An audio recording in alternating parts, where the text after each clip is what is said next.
கர்த்தர் நல்லவர். பிலிப்பு 4வது அதிகாரம் 6வது வசனம் முதலாவது வாசிக்கலாம்.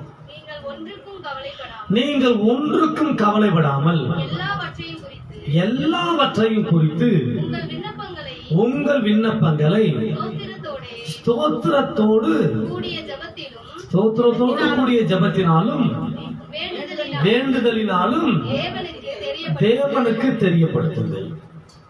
என் அன்புக்குரிய பிள்ளைகள், இந்த நாட்கள் ஆண்டவர் சொல்லுகிற ஒரு வார்த்தை, தேவன் கொடுக்கும் நன்மை.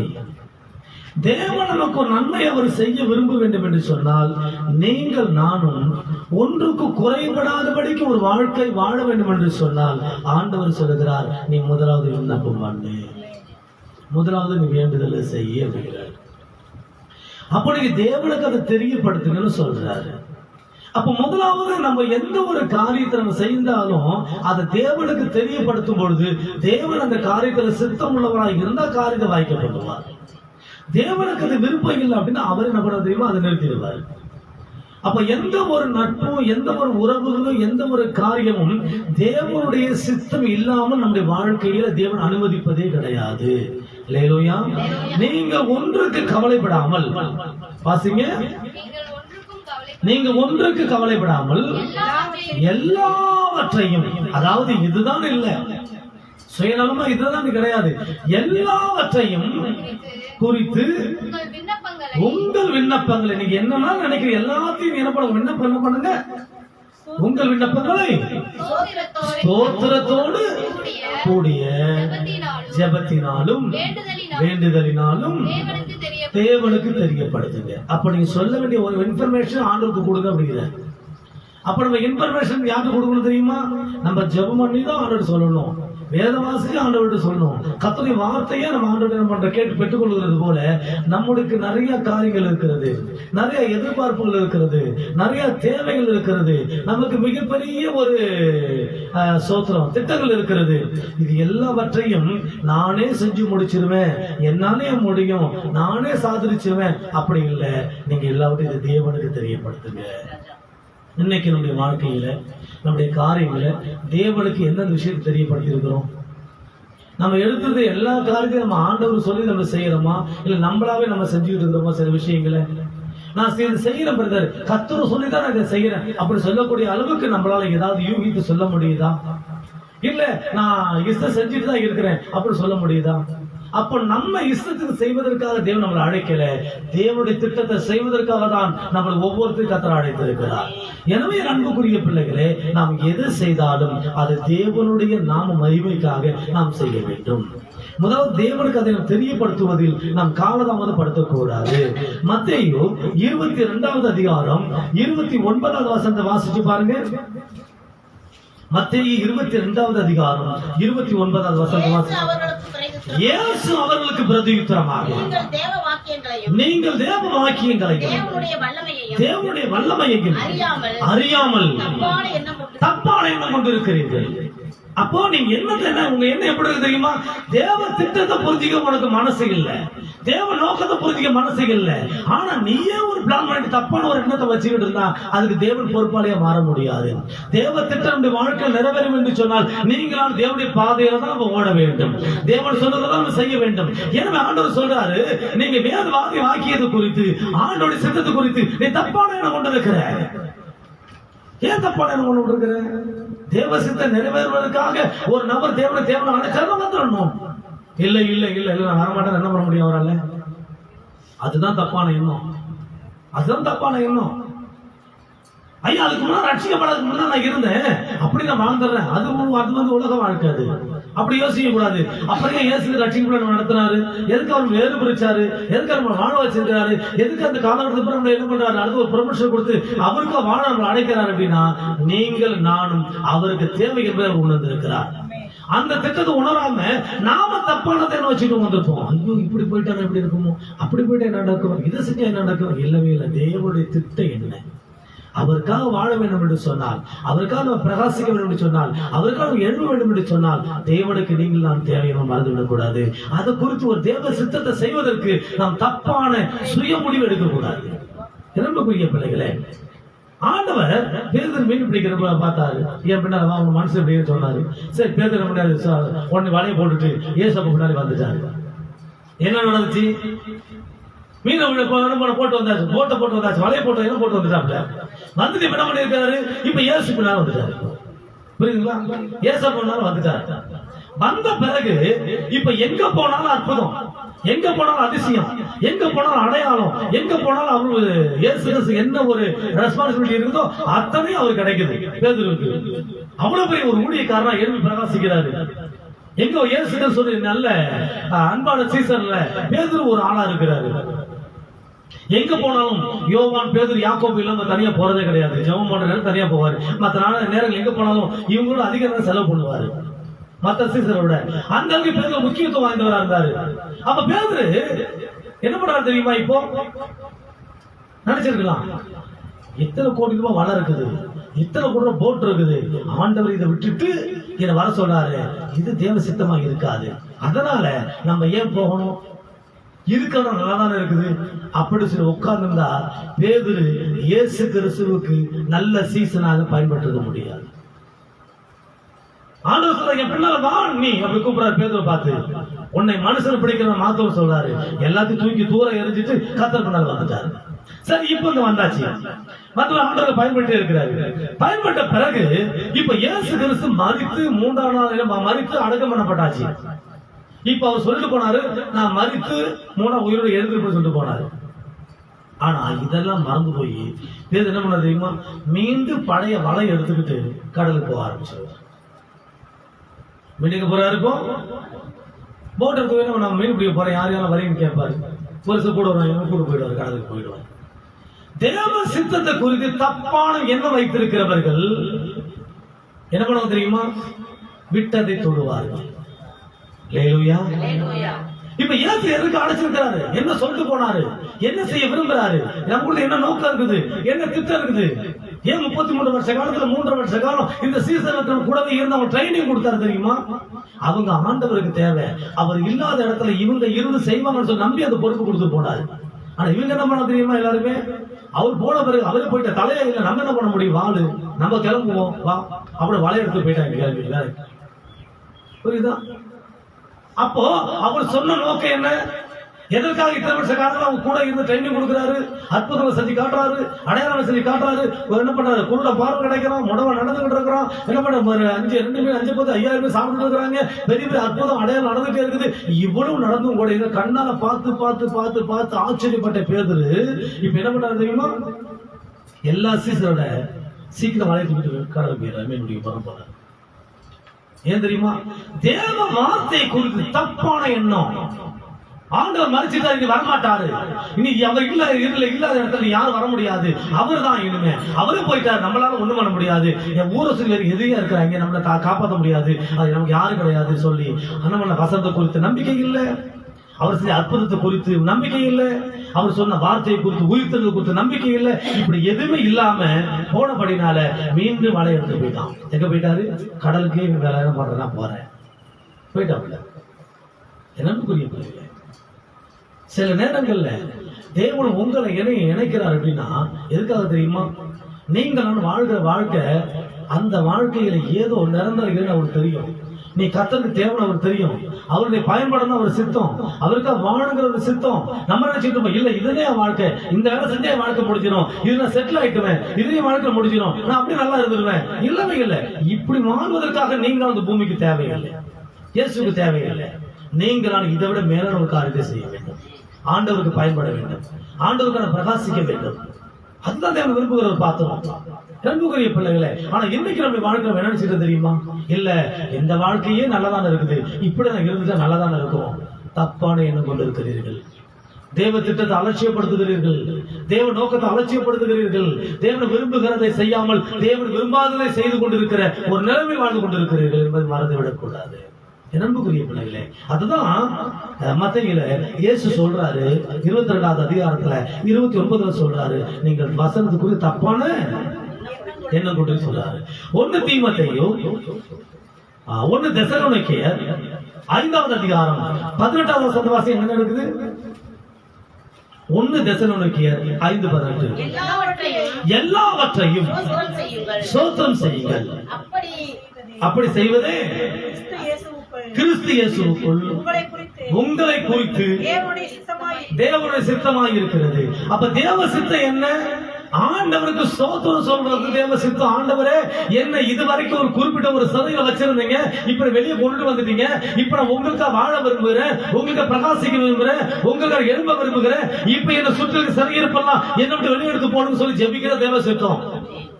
ஆனா நம்ம என்ன பண்றது தெரியுமா? சிறையிருப்புல இருந்தாலும் பரவாயில்ல, இப்படி இருந்து போற நினைக்கிற வரைக்கும் தேவனுடைய திட்டம் நம்ம வாழ்க்கை நிறைவேறாமல் போயிடும். அநேக ஊழியக்காரங்க, அநேக விசுவாசிங்க, அநேக கத்தரை ஆராதிக்கிற பிள்ளைங்க ஏன் கத்தரை எழுத முடியல தெரியுமா? அந்த நாட்கள் இருந்த ஊழிய இன்னைக்கு ஏன் இல்லை தெரியுமா? எல்லாரும் சுயநலமா யோசிக்கிறதுனால தான். ஏதோ வேலைக்கு போறோமா, சம்பாதிக்கிறோமா, நல்ல சாப்பாடு கிடைக்குதா, வாழ்க்கை வீட்டை கட்டுறோமா, கொஞ்சம் நல்லா வசதியா வாழ்றோமா, இதோட நம்ம வாழ்க்கை முடிச்சு விடலாம், இதோட பெருசாக போய் வாழ்ந்துட போறோம். அப்படி நினைச்சோம் அப்படின்னா நம்ம தேவ சித்தத்தை செய்ய முடியாது. ஆண்டவர் நம்மளை குறித்து வைத்து நோக்கம் நிறைவேறாமல் போயிடும். நம்ம யோசிக்கணும், ஆண்டவரே, நான் என்ன ரட்சிப்பு நடத்திருக்கிறீங்க, என்ன அழைச்சிருக்கிறீங்க, நான் என்ன செய்ய விரும்புறீங்க? நான் சின்ன வயசு சண்டை கிளாஸ் நடத்திருக்கிறேன், அநேக ஸ்கூல்ல என்ன பண்றேன், பிள்ளைகளுக்கு டியூஷன் சொல்லும் போதுதான் சேர்ந்து வசந்த சொல்லி கொடுத்துருக்கிறேன், ஓடி செஞ்சிருக்கிறேன், அதை பண்ணிருக்கிறேன், இதை பண்ணிருக்கிறேன், எல்லாம் செஞ்சிருக்கிறேன். அப்படி செஞ்சிருக்கிறேன் நான் இப்பொழுது ஏன் நான் மங்கி போன ஒரு திரிகை போல இருக்க வேண்டும்?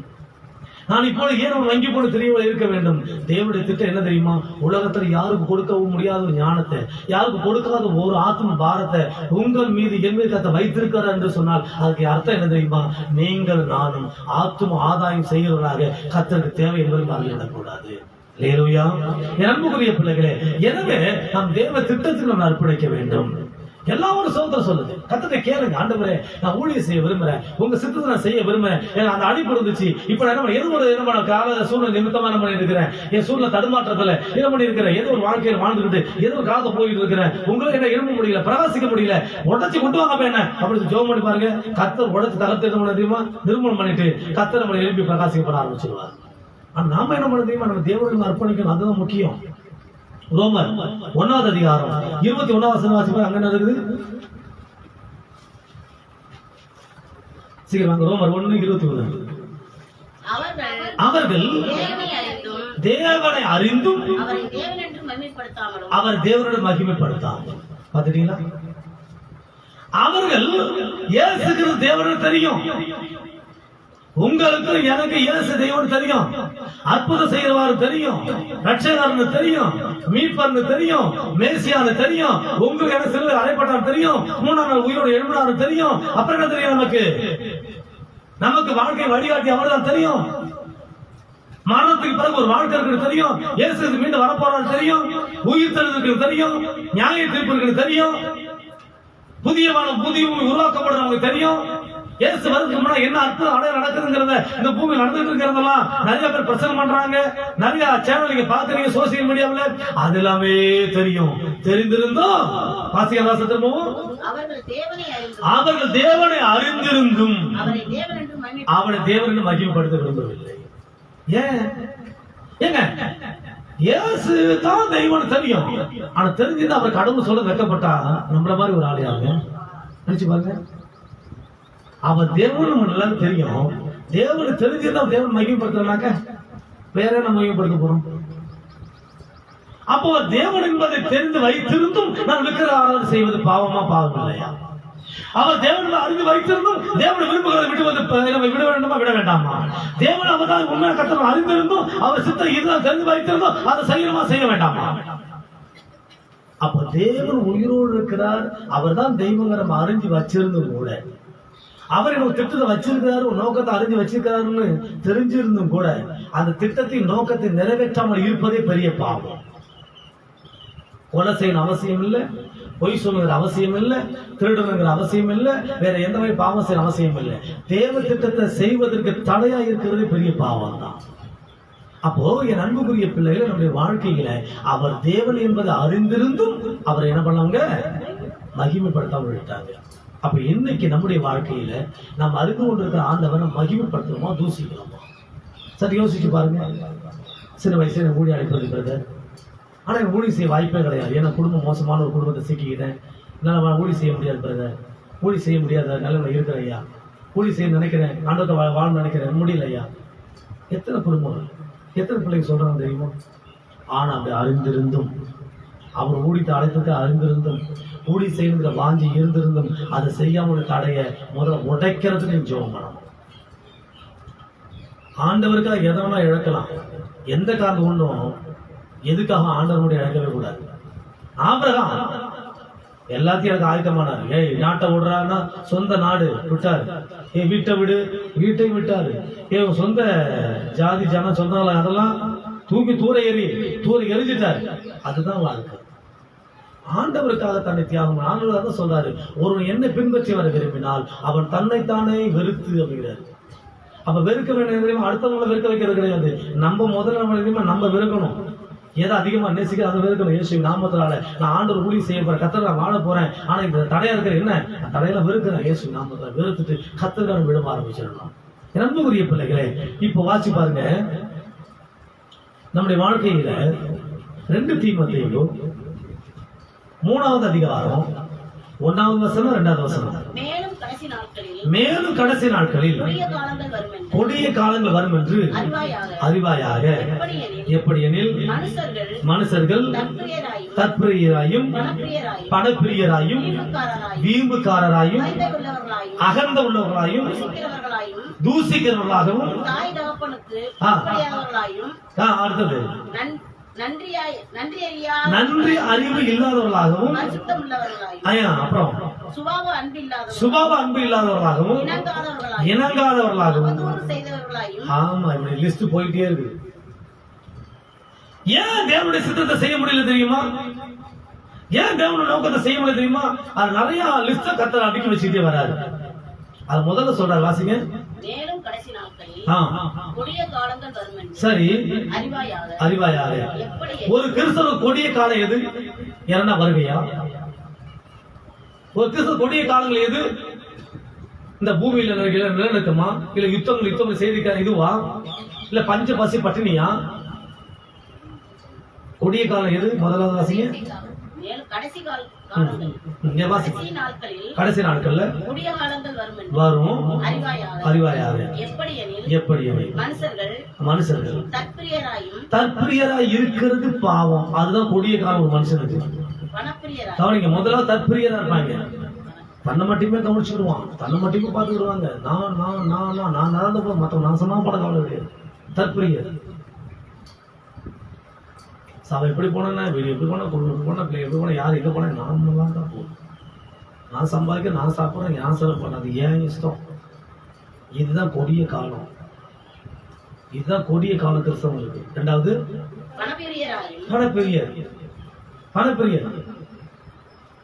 பணப்பிரியரா இருக்கிறது ஆண்டவர் சொல்றாரு. பணம் எல்லாத்துக்கும் உதவுன்னு சொல்றாரு. ஆனா பணம் பரலோகம் வராது. சொல்லுவாங்க, பணம் பாதாளம் வரைக்கும் போய் பாதாளத்துக்கு வேணா போகும், பரலோகம் வராது. பரலோகம் வராத பணத்தை வச்சு நீ என்ன பண்ண போற? பூமியில சமயம் கட்டி போடு, ஊழிச்சு உதவி செய்ய, எச்சிக்காக ஓட்டாம வாழ்ற ஒரு வாழ்க்கையா? நான் சம்பாதிக்கிற பணம் என் ஆண்டவருக்கு பயன்படுறேன்னா அந்த பணம் குப்பைன்னு அர்த்தம். நான் சம்பாதிக்கிற பணம் கர்த்தருக்கு யூஸ் ஆகல அப்படின்னா அந்த பணம் என்ன தெரியுமா?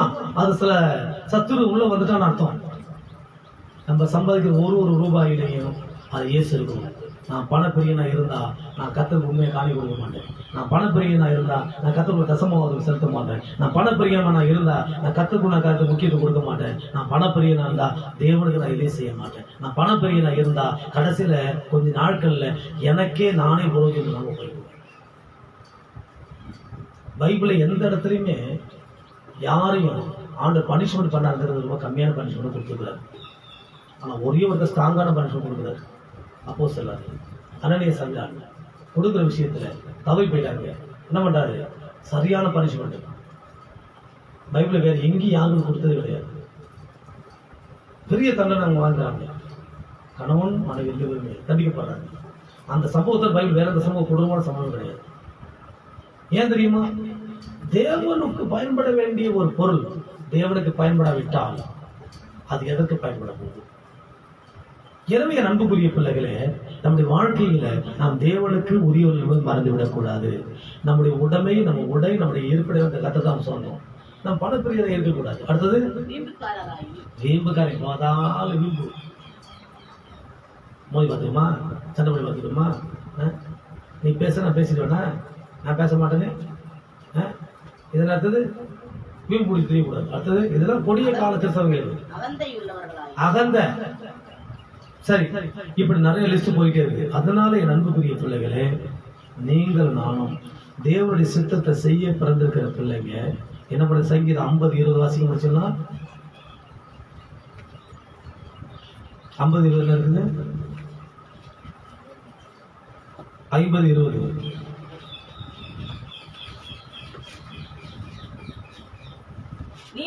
நீ உட்கார்ந்து சங்கீதம் 50:20 வாசிங்க. நீ உட்கார்ந்து உன் சகோதர விரோதமா பேசி உண்டாக்குகிறாய். இவைகளை நீ செய்யும் போது நான் மௌனமாய் இருந்தேன், உன்னை போல் நானும் இருப்பேன் என்று நினைவு கொண்டாய். அப்ப என்ன சொல்றானாக்க, இந்த வீம்பு சண்டால பண்ணிட்டு இருக்கிய இதெல்லாம் எதுவும் கேட்டு மௌனமா இருந்து நினைச்சிட்டே இருக்கியா? நான் உன்னை கேள்வி கேட்கிற நாட்கள் வரது நம்ம பக்கத்துல தான் நினைச்சேன்ப்பா. அப்புறம் ஆண்டு விசில் முடியாது. அப்ப நம்ம வாழ்க்கையில தேவன் செய்த நன்மையை நாம் பெற்றுக்கொள்ள தடையாக இருக்கிறது என்ன தெரியுமா? தேவன் விரும்பாத காரியத்தை. தேவன் விரும்பாத ஒரு காரியத்தை நம்ம என்ன தெரியும் செய்யவே கூடாது. தேவன் விரும்பாத ஒரு காரியத்தை நம்ம என்ன செய்ய முயற்சி பண்ணவே கூடாது. அதனால என்ன பண்ணுங்க, போயிட்டாங்க. தேவன் விரும்பாத ஒரு விஷயத்தை நம்ம செய்ய நம்ம கூடாது, முயற்சி பண்ணவே கூடாது. அது ஒரு லிஸ்ட் சொன்னார். பணப்பிரியராக இருக்காதீங்க, அந்த பிரியராக இருக்காதீங்க, இந்த பிரியர் இருக்காதீங்க, இதை செய்யாது சொன்னார். ஏன் தெரியுமா? அப்படி செய்யும் போது என்ன நடக்கும் தெரியுமா? நம்முடைய வாழ்க்கையில கடைசி கொடிய காலத்துல கொடிய பஞ்ச வருதம் இல்லையோ, கொடிய தரித்திரம் வருதம் இல்லையோ, மிகப்பெரிய கொடூரமானவர்களாக இந்த பூமியில இருக்க மக்கள் வாழ்ந்து கொண்டு இருக்கிறார்கள். நம்முடைய ஜீவம் அப்படியே ஜீவம் மாறிவிடக்கூடாது.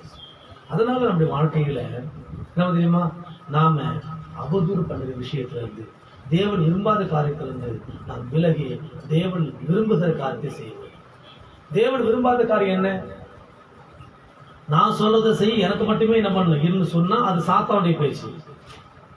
நீ எனக்கு மாத்திரமல்ல கர்த்தருக்கு நீ தேவன் சொன்னா அது தேவனுடைய சித்தம். ஆண்டவர் எப்பவுமே எனக்கு மட்டும் பிரியமா இரு அப்படி சொல்றவர் இல்லை. எந்த ஒரு கிறிஸ்தவ வீட்லயும் எந்த ஒரு கிறிஸ்தவனா இருந்தாலும் பரவாயில்ல, யாரா இருந்தாலும் பரவாயில்ல, நீ எனக்கு மட்டும்தான் நான் சொல்றது செய், நீ தான் அப்படியே சொன்னா அங்க தேவனுக்கு கிரியை செய்ய முடியும். ஹல்லேலூயா. நண்பர்களே, நம்முடைய வாழ்க்கையில முதலாவது தேவ சித்தம் என்ன தெரியுமா? கொடுக்கப்பட்ட நிலைமையில இருந்துகிட்டு, கொடுக்கப்பட்ட வாழ்க்கையில இருந்துகிட்டு என்ன தெரியுமா, இதுதான் என் வாழ்க்கை நினைக்கிறது தேவ சித்தமே கிடையாது. தேவ சித்தம் என்ன தெரியுமா? தேவன் திட்டத்தை நிறைவேற்றுவது, தேவனுக்கு அழைப்பை நிறைவேற்றுவது, தேவன் வைத்திருக்கிற ஆசீர்வாதத்தை நம்ம பெற்றுக்கொள்வது, தேவனுடைய சித்தத்துக்கு பிரியமான வாழ்க்கையை அர்ப்பணிப்பது தேவ சித்தம். அப்ப நம்ம வாழ்க்கையில இருக்கிற சூழ்நிலை முதலில் தள்ளிட்டு தேவன் காட்டுகிற பாதைக்கு வருவதுதான் தேவன் விரும்புகிற சரியான தேவ சித்தம். ஆபிரகாம் அப்படிதான் வந்தாரு. ஈசா கிட்ட என்ன போறாரு? ஆபிரகாம் செல்வ செழிப்பு கூட சீமா, எந்த குறையும் பையன் பணக்காரர் அவரு பையன் ஈசாக்கு.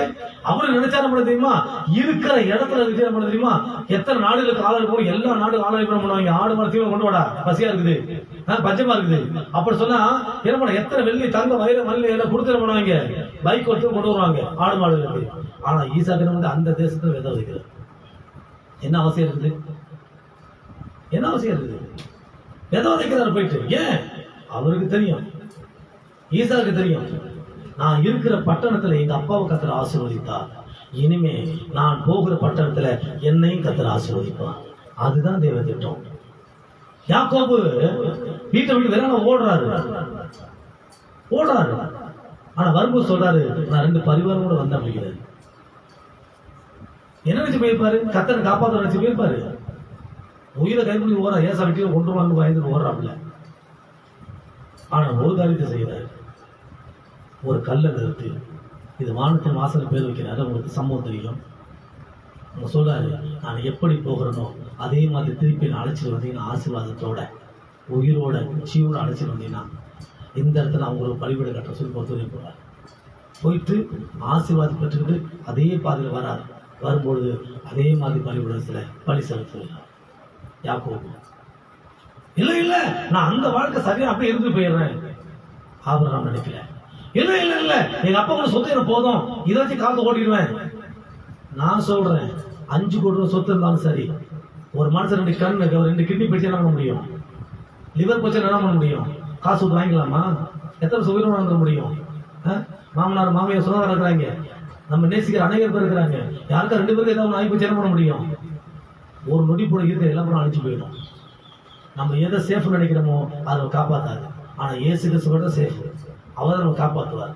அதனால அவருடைய திட்டத்தை ஒப்பு கொடுங்க, அவர் நோக்கத்தை ஒப்பு கொடுங்க, அவர் சித்தத்தை ஒப்பு கொடுங்க. உங்க வாழ்க்கை ஆசீர்வாதமா இருக்கும். அதை விட்டு ஆண்டவருக்கு பயன்பட வேண்டிய நம்ம ஒரு குறுகிய சிறைச்சாலை கடந்து வச்சுங்க, கடைசி அந்த சிறைச்சாலை இல்லை நம்ம இருக்கிற வரைக்கும் சிறைச்சாலைக்கு எவனும் ஆசீர்வாதம் இருக்கவே முடியாது. அந்த குடும்பத்தை மேலும் அழிஞ்சிட்டே தான் இருக்கும், ஆசீர்வாதம் வரவே முடியாது. ஏன்னா தேவனுடைய பெட்டி எங்க இருக்கோ அங்கதான் ஆசீர்வாதம் வரும்.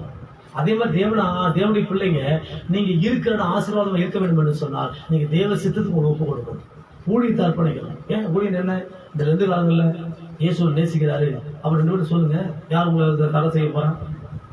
இந்த மாதிரி ஒரு அம்மா அன்னைக்கு என்ன பண்ணாங்க, சர்ச்சைக்கு வரும்போது ஒரு சின்ன ஒரு வேலை செய்யறாங்க, எங்கேயோ புதிய ஏற்பாடு கீழே கடைசி எடுத்து புதிய ஏற்பாடு கீழே கடைசி வாசல் அதை என்ன சொல்றாங்க, பைபிளை கூட வாசிக்க நேரம் தூக்கி குப்பரை போட்டு போடாது, ஜனங்க வாழ்க்கை மாறி போச்சு பாஸ் அப்படிங்கிறாரு. அப்ப நம்முடைய வாழ்க்கை நம்ம என்ன பண்ண தெரியுமா? இப்ப ஒன்னொரு கதை பார்த்துக்கிட்டோம்.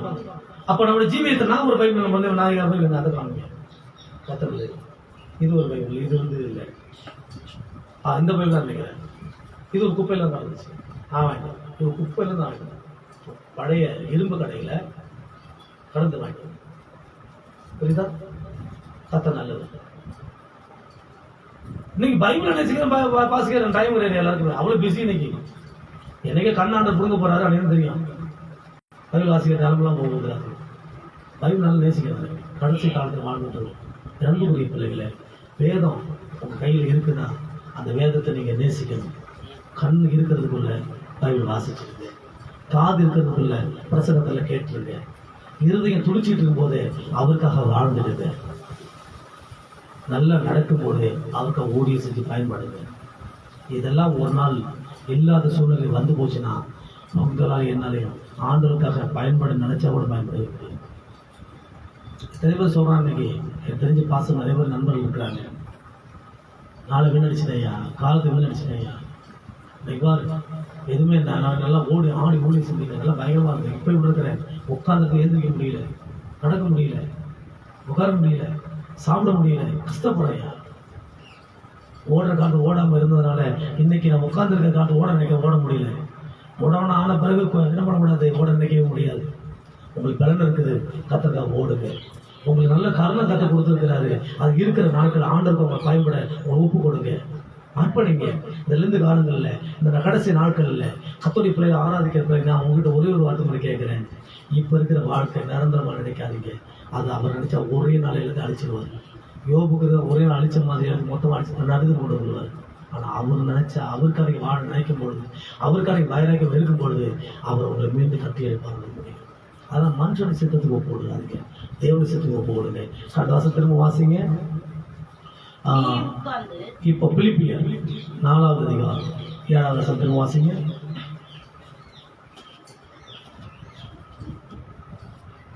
4:7 4:6 வாசிங்க. நீங்கள் ஒன்றுக்கு கவலைப்படாமல் எல்லாவற்றையும் குறித்து உங்கள் விண்ணப்பங்களை ஸ்தோத்திரத்தோடு ஜெபத்தினாலும் வேண்டுதலினாலும் தேவனுக்கு தெரியப்படுத்துங்கள். அப்போ நமக்கு என்ன வேலை என்பதை நம்ம சரியா தெரிஞ்சு அதை சரியான பாதையில் பயன்படுத்தும் போது கர்த்தர் நம்மளை ஆசீர்வதிப்பார். நான் இப்படி ஒரே ஒரு வார்த்தை சொல்லி முடிக்க விரும்புகிறேன். ஆண்டவருடைய ஊழியத்தை உங்களை அர்ப்பணிச்சேன்னா நோ பெயின் நோ கெயின். உங்களுக்கு எந்த வகையில் கத்தவங்களை கைவிட மாட்டேன். ஆண்டவருடைய ஊழியத்தை செய்யறதுக்கு தடையா இருந்தீங்க அப்படின்னா போட்டு தட்டு போயிட்டே இருக்கும், இருக்க எல்லாத்தையும் கடுத்து கொண்டு விட்டுருவார். ஏன்னா ஆண்டோட சித்த கடைசி நாள் நிறைவேறணும். நீங்கள் வாழ்கிற காலம் ஆண்டவர் வாழ்கிற காலம் வாழ்ந்து கொண்டு இருக்கணும். அதனால இந்த கடைசி நாட்களில் உங்கள் குடும்ப திறமைகளை தாளங்களை கற்று நீங்கள் பயன்படுத்துங்க. கத்தர் உங்களோட இருப்பார். உங்கள் கவலைகள்லாம் கற்றுட்டு சொல்லுங்கள். ஒன்று மாதிரி ஆண்டவர் பேசுங்க. நான் ஊழி செய்யணும், ஆண்டவர் உங்களுக்கு வாழணும், நான் என்ன செய்யணும், நீங்கள் சொல்லி கொடுங்க சொல்லி கேளுங்க. கத்தர் நிச்சயமாக நம்ம உங்களை இடைப்படுவார். எல்லாம் எழுந்திருக்குமா? ஏதோ ஒரு ஜெபம் பண்ணுவோம். No pain no gain. கடைசி நாட்களில் வாழ்ந்து நம்முடைய வாழ்க்கையில் ஆண்டவர் நோக்கி அர்ப்பணிப்போமா? காயப்பட்டு நின்றேன், கண்ணீரில் சென்றேன், கலங்கின எனக்காக இறங்கி வந்தேன். ஓ, காயப்பட்டு நின்றேன், கண்ணீரில் சென்றேன், கலங்கின எனக்காக இறங்கி வந்தேன். உடன்படிக்கையும் நோடு செய்தேன், இழந்திட்ட யாவையும் திரும்ப தந்தீர். ஆமென் ஆண்டவரே, இழந்திட்ட ஆமென் ஆண்டவரே, ஹல்லேலூயா, யாவையும் திரும்ப தந்தீர். கருவிழாரே ஒரு காத்து ஒப்பு கூடப்பா, நாங்கள் ஊழியம் செய்ய விரும்புகிறேன், எசரேல் வசிக்கிறேன். இப்போ இருக்கிற வாழ்க்கை நல்லது மாதிரி தான் தெரியுது. நினைக்கிறீங்களா? அவர் நினைச்ச அந்த வாழ்க்கை அழிச்சு போடாம அவர்கிட்ட கேளுங்க. இதை விட பெஸ்டான வாழ்க்கை நீங்கள் எனக்கு கொடுக்க முடியாது. பெஸ்டான வாழ்க்கை நீங்கள் எனக்கு தர முடியாதவர். நான் உங்கள் சித்தத்துக்கு அர்ப்பணிக்கப்பட்டு வாழ வேண்டிய நான் ஊழிய அழைப்பை மறந்து, உங்களை மறந்து, என் சுய இஷ்டத்துக்கு, மாமிச இஷ்டத்துக்கு, ஆண்டவர் என் மனசுக்கு பிடிச்ச மாதிரி எல்லாம் நடக்கிற அப்படி ஓடிட்டேன். தயவாக நினைச்சிருங்க. அந்த வாழ்க்கையை நான் வாழ விரும்புகிறேன். நீங்கள் சொல்கிறது போல உங்கள் ஊழியத்தை செய்ய விரும்புகிறேன், உங்களுக்காக வாழ விரும்புகிறேன், உங்கள் நாமத்தை மையப்படுத்த விரும்புகிறேன், இந்த ஆலயத்தில் ஆசீர்வாதமாக இருக்க விரும்புகிறேன். அப்படி அப்படி நிலைமை உருவாக்குறப்பா. நான் மாசத்துக்கு அல்ல, வருஷத்துக்கு ஒரு ஆத்மாவது ஆதாயம் பண்ணி இந்த சபையில நான் கொண்டு சேர்க்கணும் ஆண்டுகிறேன். அந்த ஞானத்தை எனக்கு தாங்க ஆண்டுகிறேன். கத்தருக்கு ஆண்டுகிறேன். ஒரு சபையை கட்டி கொடுக்கக்கூடிய அளவுக்கு பணம் கொடுக்கணும் பரவாயில்ல, சபை கட்டுறதுல ஏதாவது ஒரு பகுதியை கொடுக்கக்கூடிய அளவுக்கு நான் ஆசீர்வதிக்கப்பா. என் தேவையை சந்திக்கப்பா. நான் எவ்வளவு சம்பாதிக்கிறேன், வீணாதான் போகுது ஆண்டுகிறேன். யார் யாரும் என் உழைப்பை சாப்பிட்றாங்க. கண்மணி போல ஒவ்வொரு நிமிஷம் சம்பாதிச்சாங்க காத்து காத்து வச்ச பணத்தை ஏதோ ஒரு வகையில் அழியுது ஆண்டவரே. ஆனா உங்களுக்கு மட்டும் கொடுக்க மனசே வரமாட்டேங்குது ஆண்டவரே. அந்த நிலைமெல்லாம் மாறணும் ஆண்டவரே. என் சூழ்நிலை மாற்றுங்கப்பா. என் ஒவ்வொருத்தையும் ஆசீர்வதிக்க கிருபை சூழ்ந்து கொடுத்த ஆண்டவரே. எங்கள் கவலையெல்லாம் நீங்கி உங்க சமூகத்துக்கு ஆசீர்வாதமா இருக்கு. நீங்க வைத்திருக்க திட்டத்தில் வந்து நிறைவேற பார்த்தவங்க நடந்து கொண்டு அனுக்கிற மாட்டேங்க. இயேசு நாமத்தில் ஜெபிக்கிறோம் நல்ல பிதாவே. ஆமென் ஆமென்.